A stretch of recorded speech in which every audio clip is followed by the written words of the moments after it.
مجھ سے کہا جبریل جنوں نے، یہ بھی وحی الہی ہے۔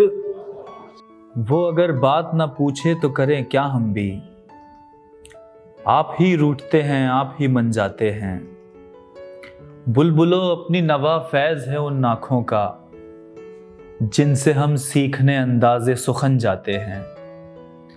روک سکتا ہمیں زندان بلا کیا مجروح، ہم تو آواز ہیں دیوار سے چھن جاتے ہیں۔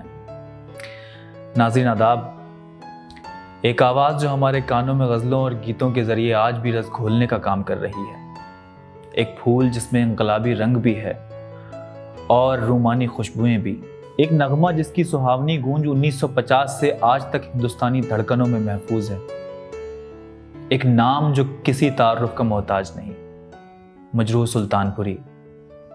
آج ان کی یوم پیدائش پر ریختہ فاؤنڈیشن انہیں خراج عقیدت پیش کرتا ہے۔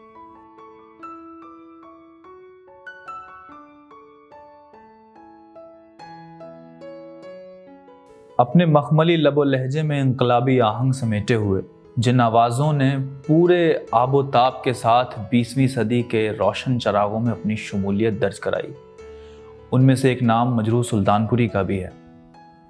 اس ممتاز ترقی پسند شاعر کا اصل نام اسرار الحسن خان تھا۔ ان کی پیدائش سلطان پور ضلع کے کجھڑی قصبے میں ایک سرکاری ملازم کے گھر ہوئی۔ والد خلافت تحریک سے اس قدر متاثر تھے کہ انہوں نے طے کیا اپنے اکلوتے بیٹے کو انگریزی زبان نہیں پڑھائیں گے۔ مجروح کا داخلہ ایک مقامی مکتب میں کروایا گیا، لہٰذا ان کی شروعاتی تعلیم عربی اور فارسی میں ہوئی، جس کا اثر ان کی ابتدائی شاعری میں دکھتا بھی ہے۔ دیکھیں کہ نگاہ ساقیے نا مہرباں یہ کیا جانے، کہ ٹوٹ جاتے ہیں خود دل کے ساتھ پیمانے۔ ملی جب ان سے نظر بس رہا تھا ایک جہاں، ملی جب ان سے نظر بس رہا تھا ایک جہاں، ہٹی نگاہ تو چاروں طرف تھے ویرانے۔ پیشے سے یونانی حکیم مجروح سلطان پوری کو ابتدائی مقبولیت مقامی مشاعروں سے ہی ملی اور انہیں مشہور و معروف شاعر جگر مرادآبادی سے شرف نیاز حاصل رہا۔ مجروح نے اپنی غزلوں میں کلاسیکی رنگ برقرار رکھتے ہوئے نئے امکانات تلاش کرنے کا کام کیا، بخوبی کیا۔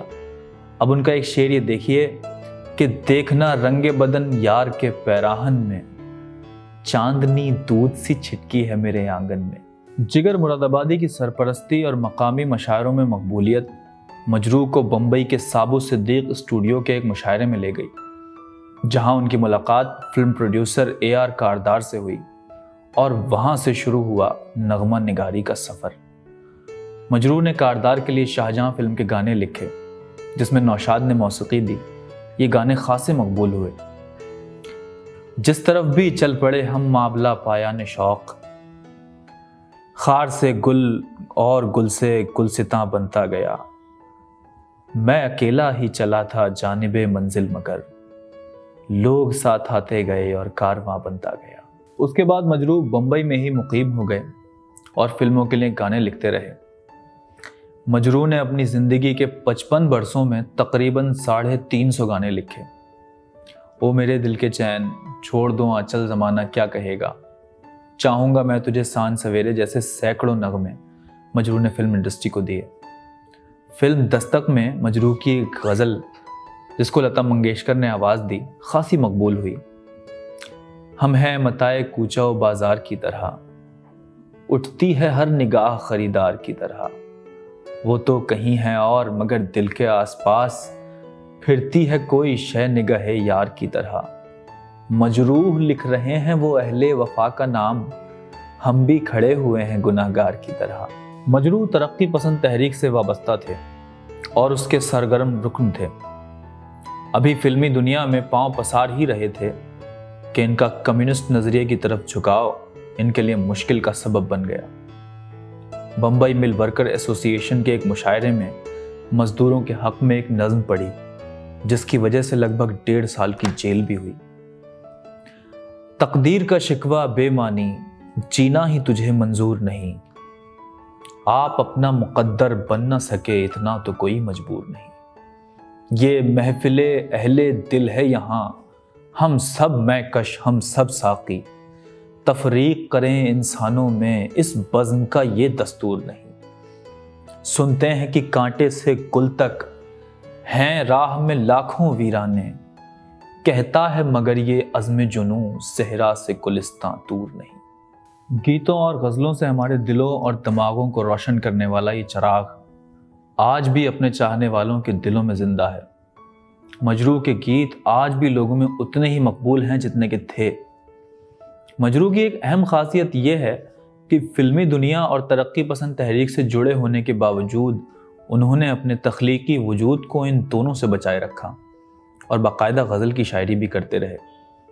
اپنی ان تمام خصوصیات کی بنا پر مجروح تمام ترقی پسند شاعروں میں بہت نمایاں ہیں.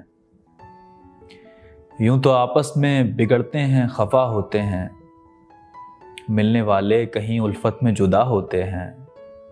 ایسے ہنس ہنس کے نہ دیکھا کرو سب کی جانب، لوگ ایسی ہی اداؤں پہ فدا ہوتے ہیں. مجروح سلطان پوری ایک بہت اچھے گیتکار ہونے کے ساتھ ساتھ ایک بہت عمدہ غزل گو بھی ہیں. آپ ان کی شاعری ریختہ کی ویب سائٹ پہ پڑھ سکتے ہیں، جس کا لنک ڈسکرپشن باکس میں دیا ہوا ہے. بہت بہت شکریہ.